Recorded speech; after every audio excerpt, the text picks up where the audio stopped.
Dominasi Cina di perusahaan nikel Indonesia, kuasai 90% tambang. Tahu nggak guys, kalau 90% tambang nikel Indonesia dikuasai sama Cina? Hah? 90%? Serius? Anggota Komisi 3 DPR fraksi Demokrat Zulfikar Hamonangan abis nyecar Menteri ESDM Arifin Tasrif tentang fakta itu. Arifin Tasrif sih bilang kalau hilirisasi nikel suatu kewajiban untuk naikin nilai tambah dan penyerapan tenaga kerja Indonesia. Beliau juga nggak buka suara soal pernyataan Zulfikar kalau 90% tambang nikel di RI dikuasai Cina. Tapi sebelumnya JK pernah nyinggung tentang dominasi Cina di perusahaan nikel. JK bilang kalau dari hulu sampai hilirnya semua didominasi Cina, tapi dibantah sama Menko Marves Luhut Binsar Panjaitan. Katanya sih dominasi pekerja Cina cuma di tahun 2014, sekarang udah enggak. Jadi yang bener siapa nih kira-kira? Bahkan kata Zulfikar, Cina dapat pendapatan sebanyak 450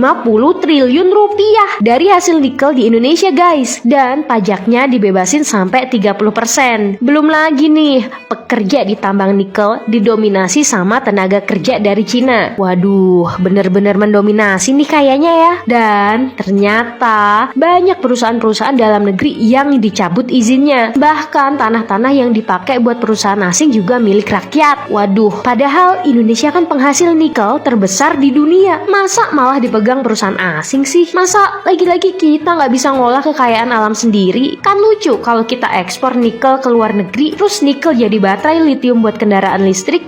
Kita disuruh beli deh kendaraannya. Ada. Kalau pendapat Sobat Indonesia gimana nih?